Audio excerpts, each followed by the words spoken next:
Hello, good evening, and welcome to the Friday edition of News 360, live from our studio here at Desawe in Accra. I am Martin Asiedu-Date. And I'm Aisha Yakubu Khalid. Coming up this evening. News 360 Headlines is brought to you by Flamingo Paint and Napa Foods, Heaven Black Insecticide Spray and Coil. Spillage of excess water from the Akosombo Dam to continue for at least 1 week.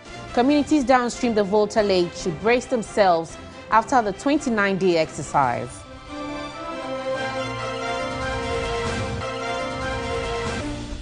Meanwhile, government has constituted a 13-member ministerial committee to address the Volta Dam spillage.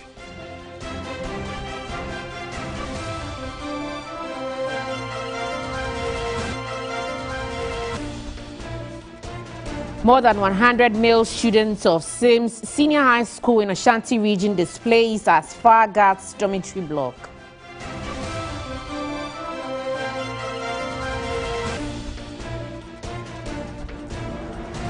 And later in business, prices of petrol and other fuel at the pumps projected to go further down.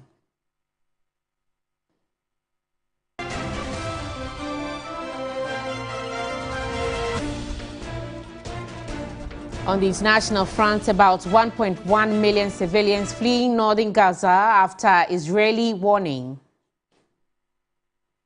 We are live around the world on 3news.com. That's our website. We are streaming on Facebook as well, and on DSTV, you're watching us on channel 279. Let's dig into the details now. We are starting from developments that we've been bringing to you in the last few days, having to do with the spillage of the Akosombo Dam into some communities.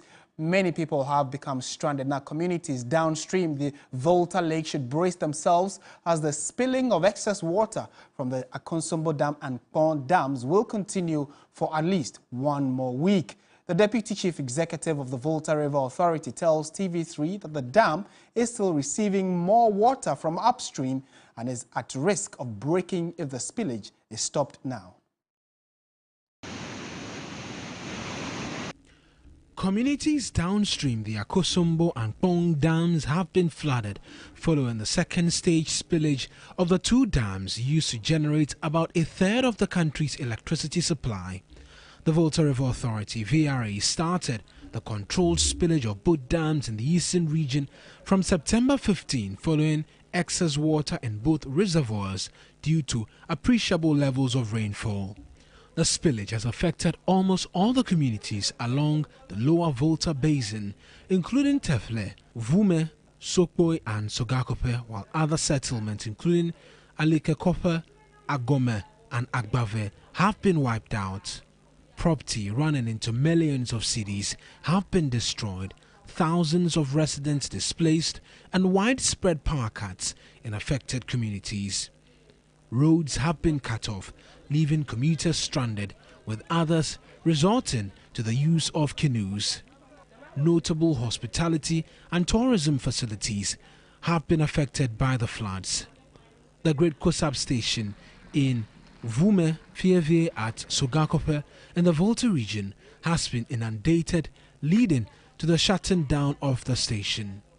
With the absence of electricity, public installations including hospitals in Sogakope and Adidome are bearing the brunt as patient lives are in danger.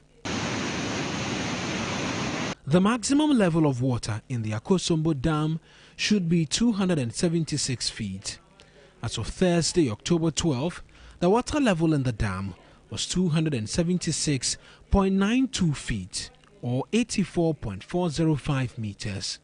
Before the spillage, the level was 272.50 feet or 83.058 meters. We are hoping that it will end very soon. Around this time of the year, we get inflows into the dam. But the difference is that we are getting excessive inflow. And that is the reason why we have to still, in a controlled manner, to save the dam. But as the cycle goes through, we expect that very soon we will be lucky to end the heavy spilling. Let's say the controlled or very little spilling and continue to, let's say, October.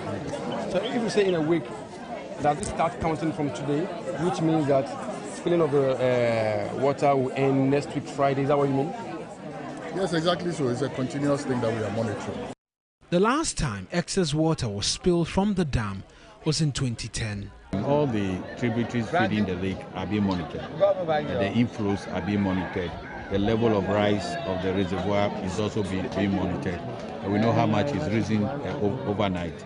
And the spillage, that is the stage 2 or grade 2 or something of the spillage, will continue until it's downgraded to grade 1. But for the meantime, we have to do what we can to make sure that those who are affected are taken care of. No single life has been lost, and that is a plus to all of us.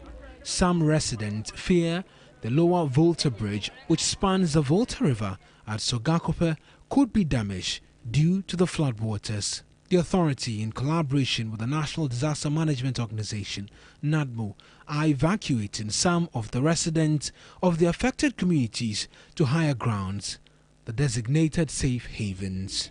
At this point in time, we are concentrating, we are focusing on how we can bring relief items to those who have been displaced by the flood. And that's exactly what we're doing. Meanwhile, former president and leader of the NDC has intimated dredging of the Volta estuary is necessary as much as keeping the Akosombo Dam safe from collapse. Visiting floods victims in the South Tongue, Central and North areas of the Volta region, John Mahama said the sanctity of the dam needs to be kept, urging the Volta River Authority to consider dredging the lower Volta basin. He has assured the victims of some relief items in the coming days. We're talking to some of the VR officials, and the issue has it that it's not about dredging or desilting the estuary, but the issue is about protecting the Akosombo Dam. So, do you think that probably should have taken life more serious and dredge or desilt the estuary? Things should have get much more better. No, the main problem is from above the dam. It's receiving more inflows than it should normally receive. And when that happens, you have to protect the dam, because if you don't spill, then it's possible that the dam can give way. And if it gives way, it will be more catastrophic all the way down the southern Volta. And so this is not the first time Akosombo VRA is spilling at Akosombo. But this seems to be a bit heavier than normal. And so I do think it's fine. But it's also good to dredge, because if you dredge, the extra volumes of water are able to move faster. For instance, you can see under the bridge, several parts are silted. If all that part had been cleared, it will be easier for the water to flow through so that it doesn't back up into people's houses. 300 dead bodies. All families called to come and evacuate their bodies, look for other mortuaries to take the bodies to. I mean, that's real. Imagine the Comboni Hospital, which serves the whole of that area, shutting down. They've evacuated the patients. It's left with only 10 patients. You know, and if it doesn't get better by tomorrow, next tomorrow, they might have to discharge those patients. Some of them are in critical care. How are you going to move them? We're staying a while longer on this particular issue. We've been joined by our man on the beat, Christopher Mwako. Chris, welcome. You have visited some areas. Tell us which of them have been severely affected as we speak. Yes, so if you go to the central Gonja district of the Savannah region, most of the communities within the Bupe township have been flooded. And as we speak, over 6,000 residents have been affected by the recent floods, and most of them are putting up with family members. Some of them actually are struggling to get places where they can lay their heads. Earlier in the day when we reported, the issue has to do with most of the residents who have been displaced calling on the relevant stakeholders and authorities to come to their aid, because it is not getting easy with them. The paramount chief of the Bupe traditional area has also added his voice to the call for philanthropists and other corporate bodies to come to the rescue of the victims. Also, Chris, what is happening with the displaced people? Have they heard from the agencies like NADMO or the Fire Service? Yes, so as it stands now, there hasn't been any such communication.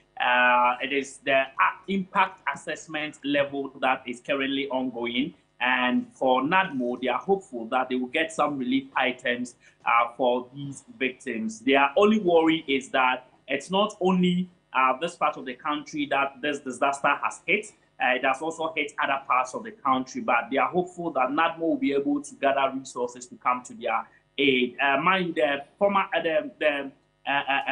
MP for the area has actually brought in some intervention. The Vice President, Dr. Mahmoud Bawumia, has also brought in some intervention. So they are hopeful, even though they are saying it's not enough, it's not adequate, they are hopeful that more will come for them to benefit, especially food items. And we hope that that will also happen for them soon. Chris is our man in the Savannah region, bringing us up to date on what is happening in that area as the flood has gotten to them as well. All right, so on the back of this, government has moved quickly into action. We know that government has set up a 13-member interministerial committee headed by the Chief of Staff to address the havoc caused by the spillage of the Akosombo and Kpong dams.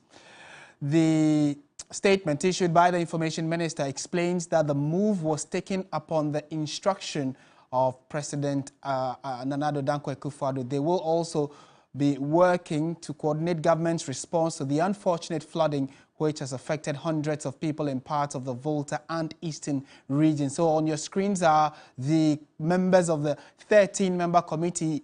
It's going to be led by the Chief of Staff, and it constitutes the Minister of National Security, the Interior, Defense, Energy, Finance, and local government.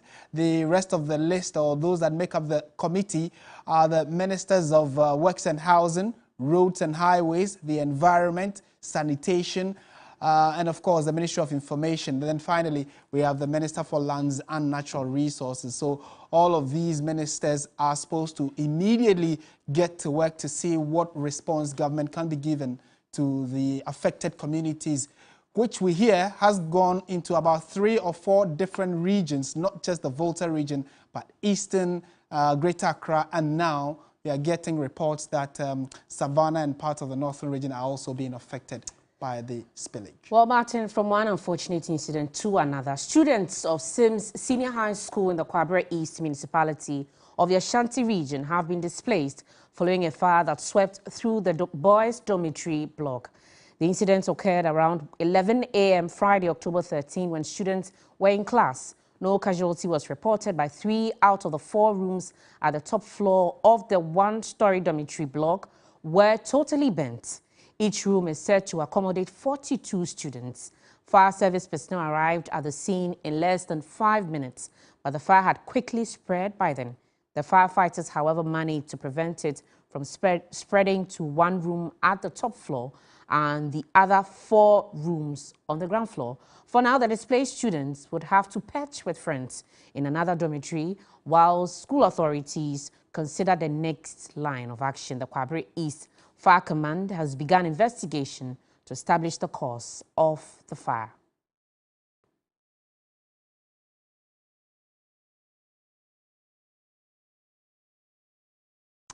Let's move to politics and related matters now. A group of unsuccessful NDC parliamentary aspirants has cautioned the party against complacency and negativity ahead of the 2024 elections.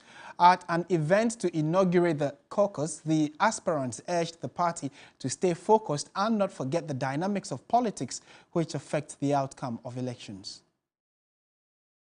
According to the group, it is not enough for the National Democratic Congress to rely on the economic crisis to fuel its campaign for victory in 2024, urging the party to remain resolute and work hard to recapture power from the New Patriotic Party. The 2024 general election is a hard nut to crack. It is a battle we must fight boot for boot, ensuring no stone is unturned. Let us not therefore be complacent that hardship in the country can give us win on a silver platter. But one thing that, if not well managed, could cause a catastrophe not only to the NDC party, but the entirety of Ghana is apathy. Over 700 people contested in the NDC parliamentary primaries. Out of the figure, over 500 of them were unsuccessful. This is a team of people who have come together. They say they have consoled themselves and they are going to work towards the party's victory in the next general elections. We are unsuccessful, but today we are doing something which has not happened in the history of politics in Ghana. It is the first time to see that aspirant by themselves, not from the party, but by ourselves and the support of the party leadership, we have put ourselves together to make sure that we come to the forefront, add up to whatever the party nationally have to enable us get the power that we want to get. Christian Yale, TV3 News, Accra.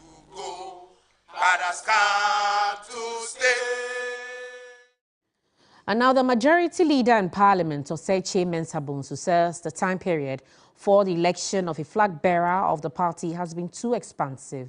This, he believes, is among reasons accounting for the disunity in the NPP party. He, however, says the party is working to calm tempers and address the challenges being faced. He spoke in an interview with TV3. Members, supporters and flag-bearer aspirants of the New Patriotic Party have expressed concerns about the ruling party, claiming that certain events are not conducive to unity among them.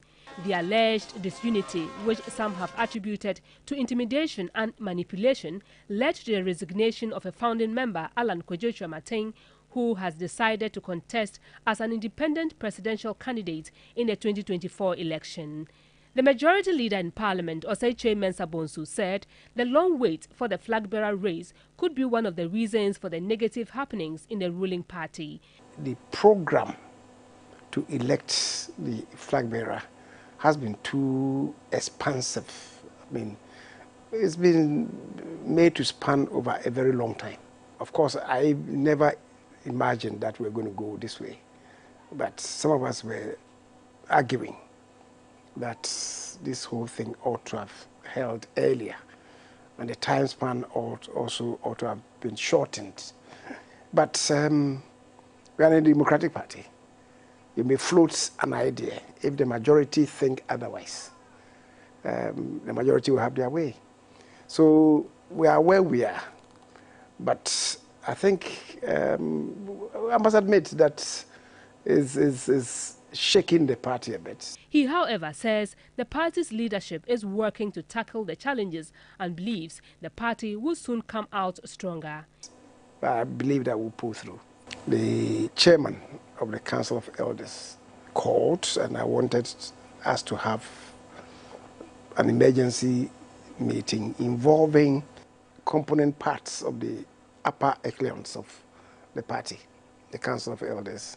Of course, the central party itself, maybe former president, the current president, maybe a couple of people from the parliamentary party, maybe from other major stakeholders in the party, some of the pioneer personalities. We could bring them on board, not too huge a number, maybe 9, maximum 11. To come together and address the problem, the challenge before us. It appears a lot more people in the NPP are upset and are eagerly awaiting resolution before or after the November presidential primary. Evelyn Tinkma, TV3 News, Accra. Away from politics now, the Makers House Chapel International has donated 150,000 Ghana cedis to the renal departments of the Korle Bu Teaching Hospital and 37 military hospital. The support follows public uproar on the increase in the cost of dialysis by the Korle Bu Teaching Hospital. The increase in cost in accessing dialysis services by kidney patients prompted the Makers House Chapel International to offer support of 50,000 cedis to the 37 military hospital. The church also presented a 100,000 cedi check to the Korle Bu Teaching Hospital for procurement of medical consumables for dialysis services. The church will also make financial commitments to the two hospitals on a monthly basis to be accessed by chronic kidney patients. I personally have had a few people come up to me to tell me how their families are struggling to pay up and all of that. And our Papa also has had a first-hand encounter with some of the families of the patients. And so this came up and we just gathered ourselves and we are here. CEO of the Korle Bu Teaching Hospital, Dr. Opoku Ampoma, highlighted the need for a legislation to regulate the harvesting and use of kidney in Ghana. The way out where patients can live a relatively normal life and not be hooked up to a machine every 2-3 times a week is for them to have renal transplant. How many people are going to find somebody who's ready to donate a kidney to them? That also is a challenge. Okay, so then the question of, okay, can we then pass appropriate legislation so that Ghanaians can say, look, I can register and be put on a list so that when in the event of their death, their kidney or any other organ that is useful can be harvested and used for another human, so that even in people's death, their death can actually benefit somebody. Away from that, government is exploring 2 potential solutions to provide assistance to patients with kidney diseases. The Health Minister, Kwaku Agyeman-Manu, who made this known as the Health Conference in Accra, says the relief could be in sidelines or enrollment onto the National Health Insurance Scheme. 700 to 1,000 people receiving dialysis treatment with an average cost of 300 to 800 cedis per session. There have been calls for the inclusion of dialysis onto the National Health Insurance Scheme, and this has intensified in the last weeks because of an unapproved increase in the charge at the Korle Bu Teaching Hospital. Health Minister Dr. Kwaku Agyeman-Manu says government is considering 2 alternatives on how to support people who suffer the disease. Government is quickly looking at what policy new thing that we can introduce to support those with that challenge. It is seriously a problem with all of us. I presented a paper on the request of the President to Cabinet last week, and we are looking at it. Quickly we know what we should do to solve some of these challenges. The only option is that if we seem to have good money, right, government can absorb and give subsidies to the people. We have asked Korle Bu and the other centers to give us the type of numbers they are dealing with so we can quantify what type of support we can bring in.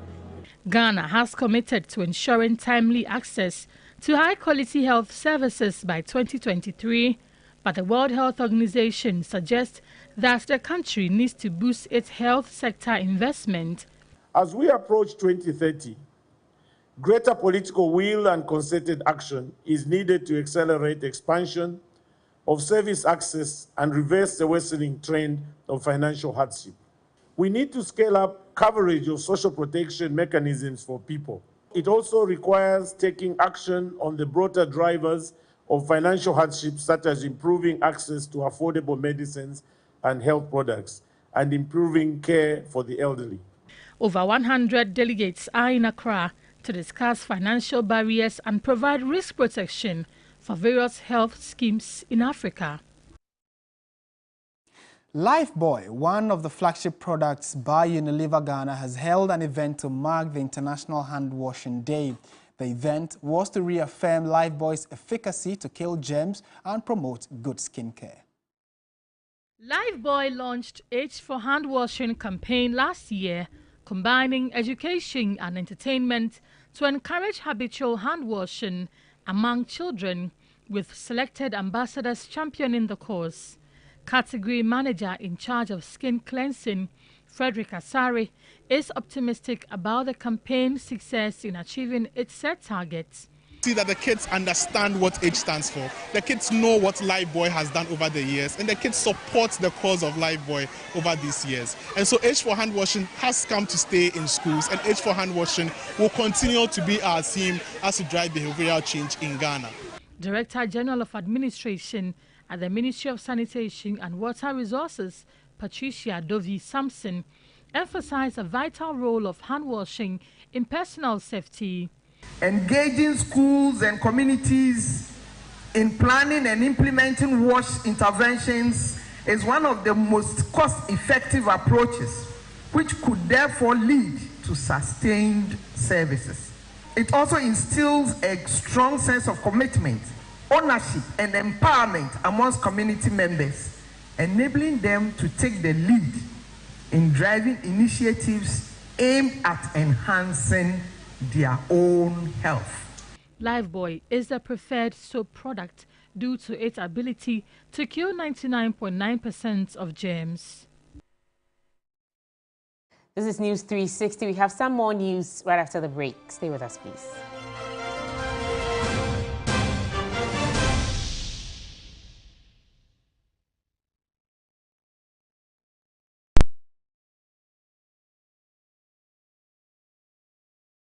Ladies and gentlemen, we're going to demonstrate to you the superior properties of Flamingo paint. As compared to other paint brands on the market, we take equal quantities of Flamingo paint and this ordinary paint. We then dilute them with water. And now, let the test begin. The gentleman on the left is going to apply the ordinary paint, and the gentleman on my right will use the Flamingo superior paint. As you can clearly see, Flamingo has the obvious better hiding. Furthermore, Flamingo has painted a much larger area. You know, 1 bucket of Flamingo paint is equal to several buckets of any other paint brand on the market. Flamingo paint is made with superior formulation to give superior durability, superior hiding, superior coverage. Flamingo paint, simply superior. You dey sleep? That's Madina.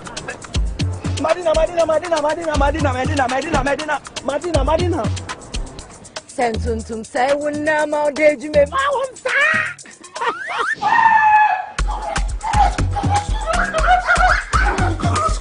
Efrema bema Daniel ba ma wonsa.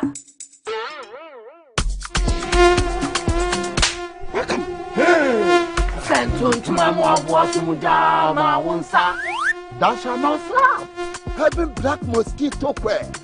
Pamon tontom na empom wisie bebre na ema wo mowa na ema wo nhwem na ehyiam. Having insecticide spray hwam na sanso kum a wotu ene omo wia nyina. Now having naphthalene balls and having perfumed insect repellent no ekumwa warrior nothing just here with having black mosquito kwe empom wisie bebre and say wo hwene so ehwam kama kwe no emubu na jumo size no boduma don shire dumie no and a heaven spray having naphthalene balls ni perfumed insect repellent no ekumwa omutu na wa wonam from nothing just here with heaven dear ba ko pe heaven dear Heaven dear! Bakope! Heaven dear! Bakope! FDA aji edrede krato yatum.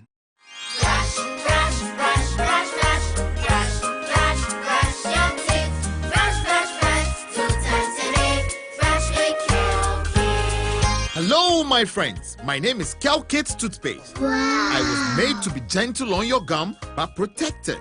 I will protect your teeth from cavity, make your teeth whiter, stronger, keep your mouth fresh all day. And best of all, I'm strawberry flavored. So put on a smile and try me. That's amazing. Just try me. That's my job. If you say so, jump on my brush. Makes your teeth stronger, chicky whiter, chicky stronger. Yay! You did it! I'm glad you like your new toothpaste. Don't forget to brush both day and night. Calkits. Happy smile.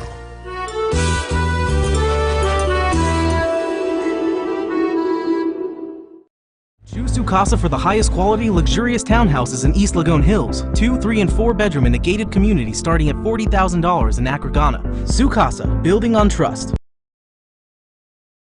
Whenever you fly to space or take your first step as baby, SoftCare always stays with you. New SoftCare Space Series is rooted from space technology. Keeps you dry and comfortable for 12 hours long. Offers you the most effective protection during your space journey. SoftCare. Protect your leap.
The business segment is brought to you by MTN, Pepsodent Charcoal and Pepsodent Herbal.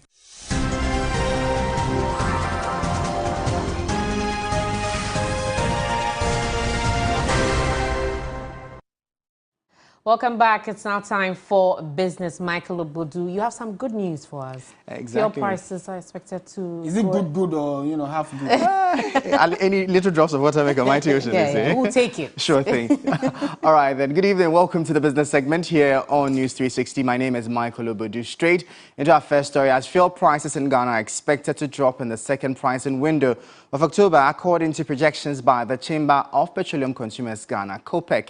The expected drop is due to a significant decline in international petroleum prices and a stable forex. The Chamber of Petroleum Consumers, COPEC, is projecting a marginal decline in fuel prices in the second window of October. COPEC's projections indicate petrol prices could drop by 3.73%, diesel prices by 5.55%, and LPG by 5.27%. The reduction is attributed to a stable cedi against the dollar. Actual prices may vary depending on individual oil marketing companies, OMCs. Some OMCs may stay their current prices in order to improve market share. The second pricing window commences on Monday, October 16. State Interest Governance Authority SIGA says it is working to ensure that specified entities contribute more than 21% to the country's GDP. State-owned enterprises currently control about 50% of national assets. The following report has more.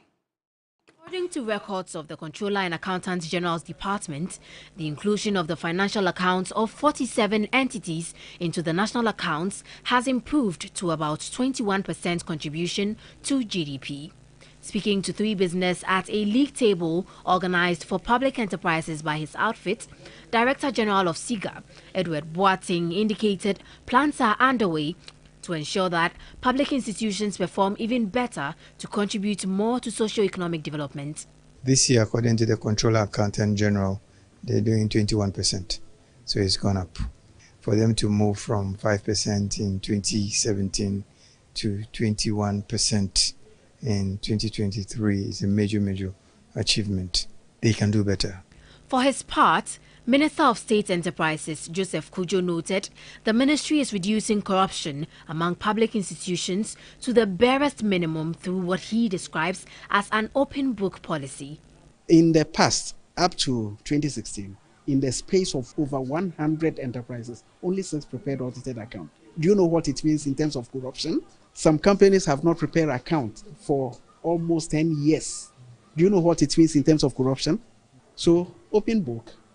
Everybody is being observed. And today, I am happy we are even having this engagement about public enterprises. Historically, it's never happened.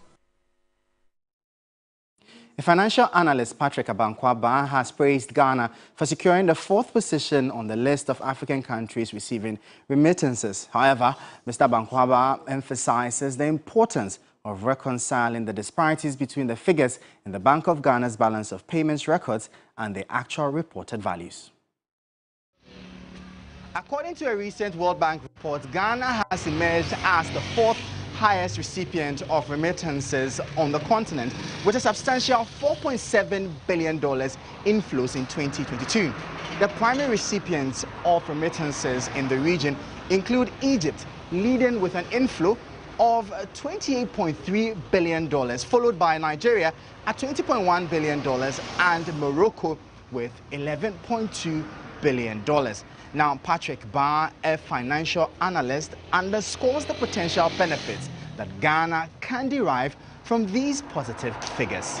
These funds are coming in sometimes dollars, pounds, or euros. And once they come in, they go through the banking system, and it gives Bank of Ghana a bit more of forex that it can give to businesses that will need to import from outside.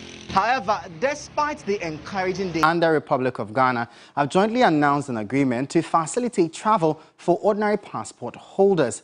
Starting from November 1, 2023, a visa exemption waiver will be in effect, allowing ordinary passport holders to stay in South Africa for a total of 90 days per year. This agreement simplifies a travel between the two countries and is expected to promote tourism, business and cultural exchange.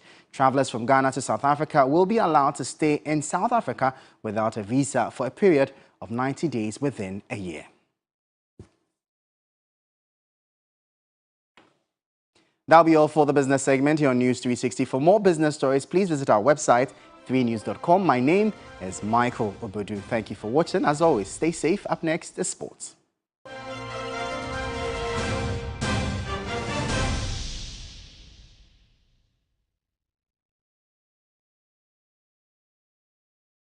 Introduces charcoal and lemon essence. The unique combination of natural essences whitens teeth naturally for you and family because every smile matters. New Pepsodent Herbal. Introducing a unique combination of herbal extracts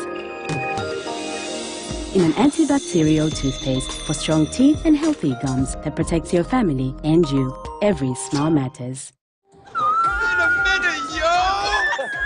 It's on my nephew. Wow, this place has changed, yo. Yo, Ajwa, look at you all grown up, yo. Some things never change, like Gino's quality recipe that gives my food that rich color, unique natural taste every time. Smells good, yo.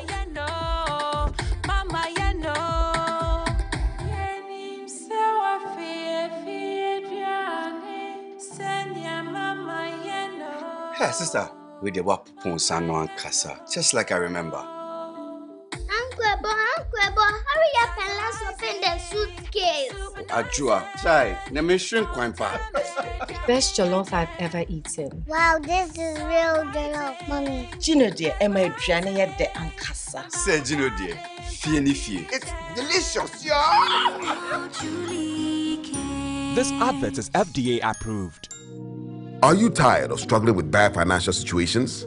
At Quick Credit, we understand the difficulties that come with transitioning to a better one. That's why we're here to simplify the process for you. With loan facilities of 1,000 cedis and upwards, all you have to do is call and we will take care of the rest. All you need is your national ID. No savings, no collateral, no susu, no deposits, and no account opening required. Quick Credit has you covered. Whether you're expanding a business, starting a new one, facing an emergency like school fees or funeral expenses, or even just in need of a salary loan. Call Quick Credit today, 0302 200 390 or 059 692 0833. We do not give loans via the internet. Quick Credit is regulated and licensed by the Bank of Ghana. Terms and conditions apply. Quick Credit. Lending made simple.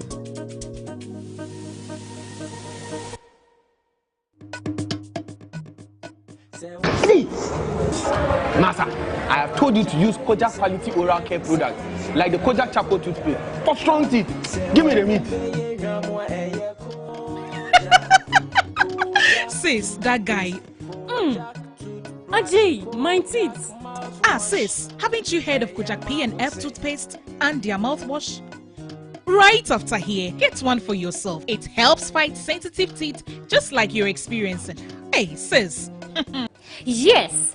Do not joke with your teeth because it may worry you in the future. Over the past 30 years that we introduced Procode onto the market, that has no competitor.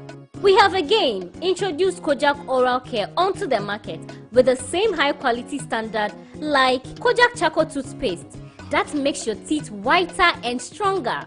Kojak Regular Fluoride Toothpaste that makes your teeth stronger, fights against toothache, and lathers well, leaving your mouth with an improved fresh taste and breath. If you have a sensitive teeth when you take something cold or hot, yours is to go for Kojak P and Kojak F. Together with the mouthwash, go for Kojak Oral Care products because Kojak dear, it be quality keke. This advert is FDA approved. Hey, yeah, ma will say.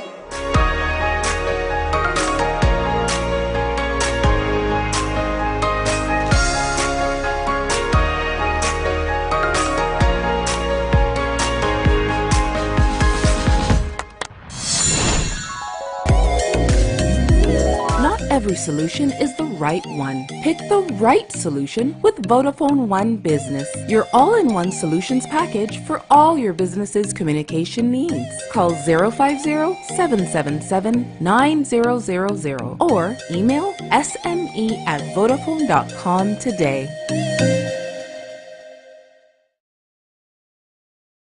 Sports segment is brought to you by Bell Pack Tissues.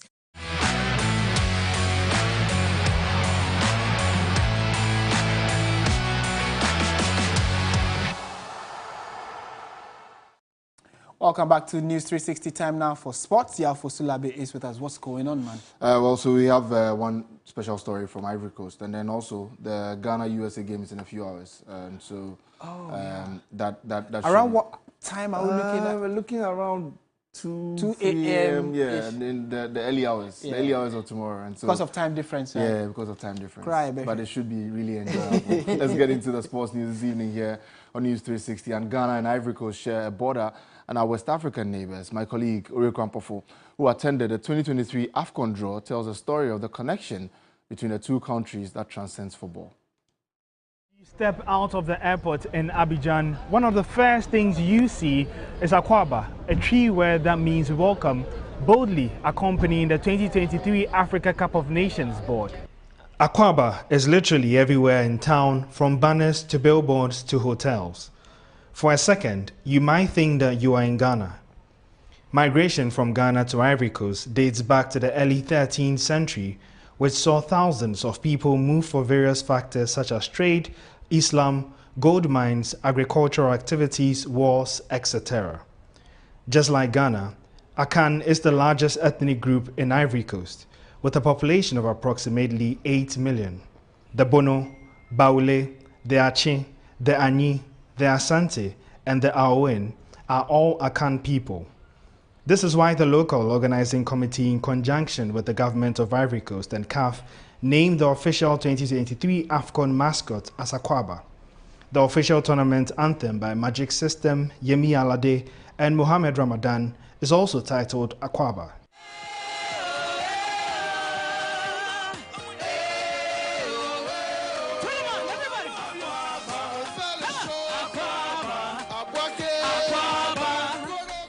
Akwaba encapsulates essential values that make it a powerful symbol of the competition, hospitality, friendship, generosity, and team spirit.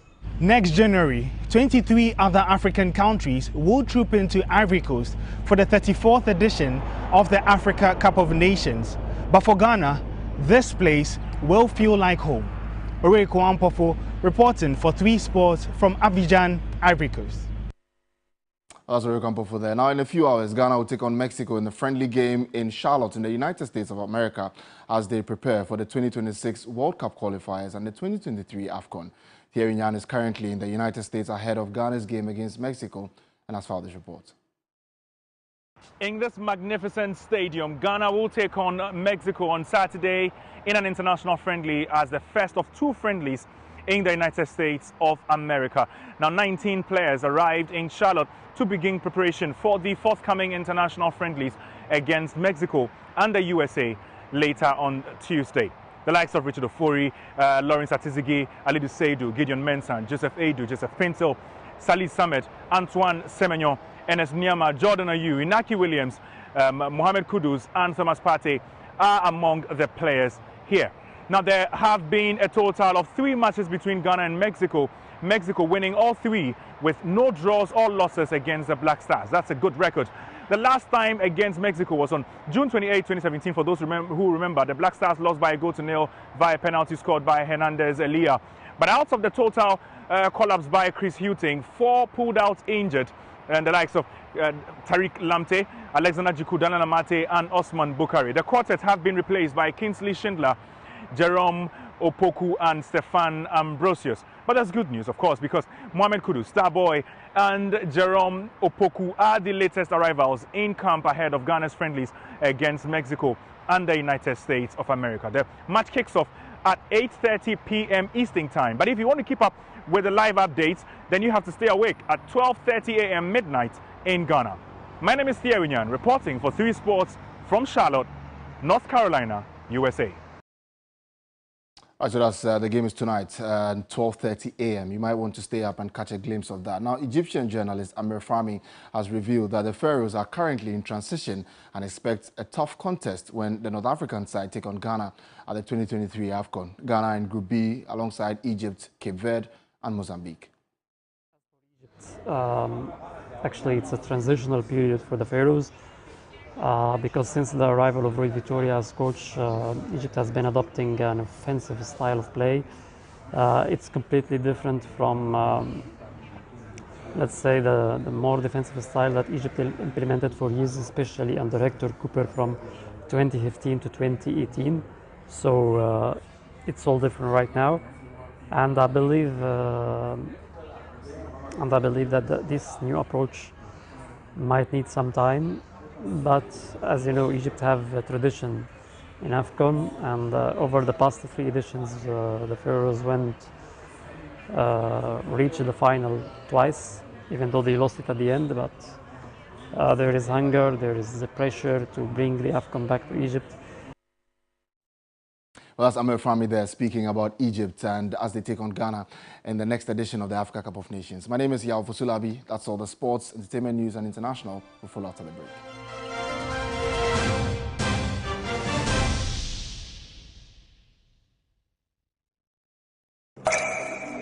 Water is life. Water gives life. Water moves through nature in a never-ending cycle. Observe the beauty of water as it flows all around us, refreshing and restoring. Gaze in wonder at the stillness and beauty of nature. There's harmony in nature everywhere around. Water revitalizes the body and keeps you going strong.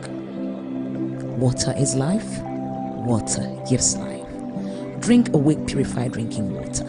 One for life.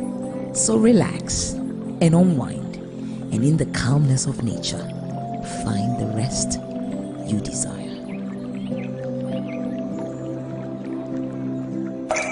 For every bottle of Awake you buy, an amount to be donated to the National Cardiothoracic Center. This advert is FDA.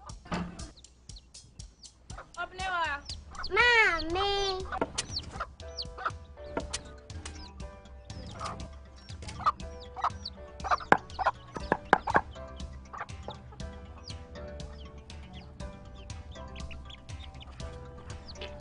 Michelle say,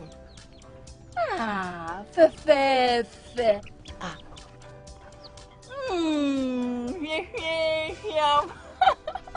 Different era, better result. Time has changed and time has brought Kel Charcoal Toothpaste. Healthy gums, anti-cavity, fresher breath, and it whitens teeth.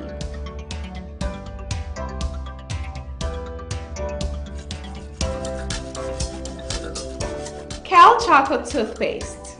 Sankofa. Yenchi. Kel Charcoal Toothpaste. Happy smile.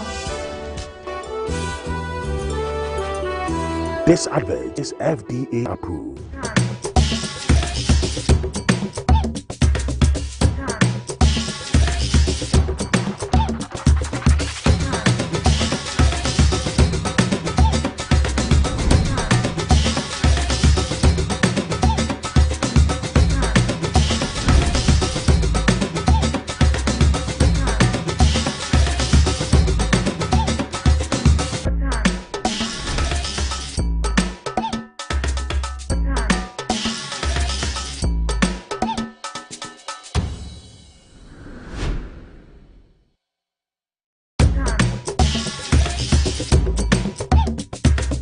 Make life beautiful. Embrace it with the all-new Ahunfe from GTP. Life Style.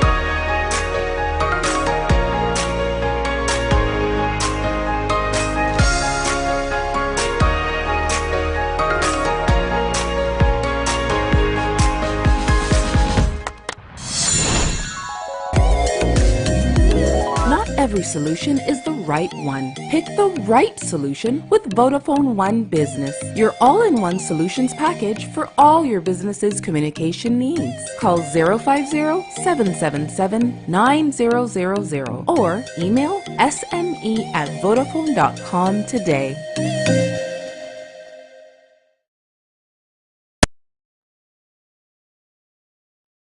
Entertainment news segment is brought to you by Awake Purified Drinking Water, GTP Lifestyled, Vodafone, Further Together, and powered by 3 Entertainment.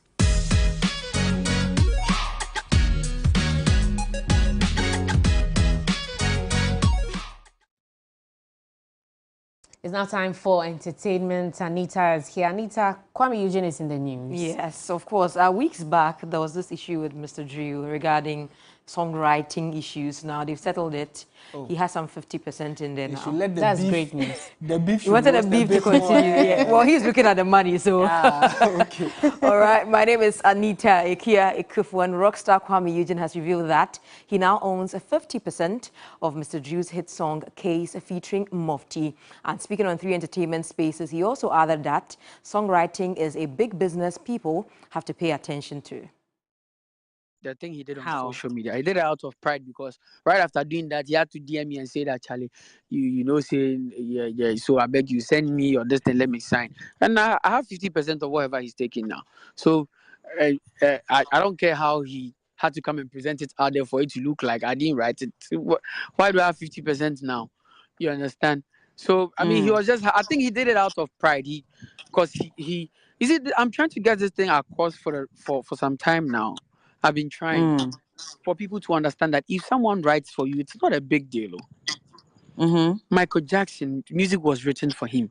Beyonce, Rihanna, and when you go, it's out there for everyone to see. And I don't know why we are in like some bubble be as if someone writes a song for another person, that means they are not talented at all and they can't make it. Oh, it's quite sad. I think so. He did what he did out of that I mean, perception. It's just he's pushing his pride button to make people look make it seem like I didn't write a thing. But he later DM me to give me my percentage and say sorry for what he did. So yeah. But that's the situation with Drew. So I respect him so much. I love him so much. But then again, it was the wrong thing he did, and I just wanted him to do the right thing. And he had to come on your platform to make it seem like I wrote there about the song. So yeah. Because I respect Drew and all. He's my big brother, whatever, but I'm not afraid of Drew, you understand? And he knows I'm not afraid of him. So I would rather do what is right and say what is right than... Yeah, so I mean, I made it a legal case.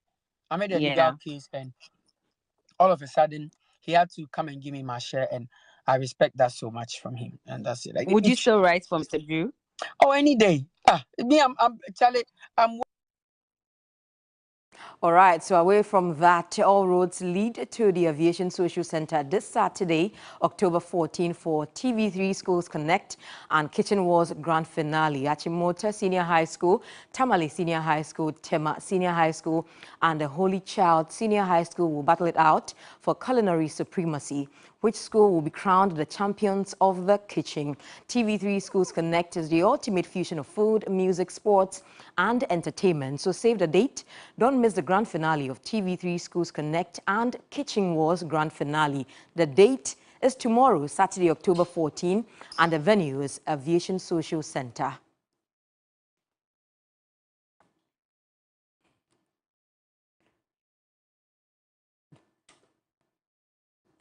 All right, so tomorrow it's happening. Yes. Which school are you supporting? Of course, Achimota School. Achimota School, we are good at science and drama. math. We are good at cooking. We are good at everything, isn't it? I mean, you have to taste our food first. Okay. If you taste the other schools, you end up... Martin will be there tomorrow to see. Oh, yeah, I'll be there. We will all be there. Martin will say he will be there, but we know he won't be there. Oh, I will be there. I will be there. I'll be there. Wallahi, I'll be but there. Aisha, which school? Tamale Senior High School? Definitely Tamale Senior High School. Definitely. Are you supporting them? All right. So, Anita, thank you very much for bringing us entertainment. Time now for international news. Civilians are fleeing northern Gaza by car on the back of trucks and on foot after an Israeli warning that civilians should move south. About 1.1 million people living in northern areas have been told to leave ahead of an expected ground offensive by Israeli forces. The UN described that order as horrendous, while the US urged Israel to take every precaution to avoid killing civilians. Secretary of State Antony Blinken also said he was working with Israel to secure safe areas in Gaza. Hamas fighters kidnapped at least 150 people and took them into Gaza during brutal attacks on Israel at the weekend that killed 1,300 people. Meanwhile, 2 South Africans have been killed in the ongoing conflict between Israel and Hamas. South Africa's Department of International Relations and Cooperation announced the news on Friday, but did not reveal the identity of those who had died.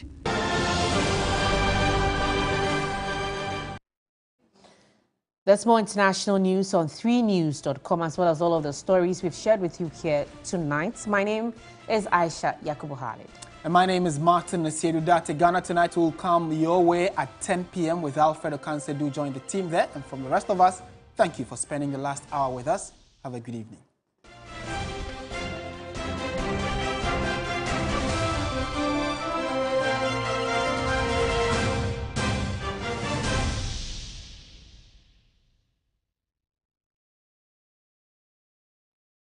Literally everything, just to stay relevant while still sort of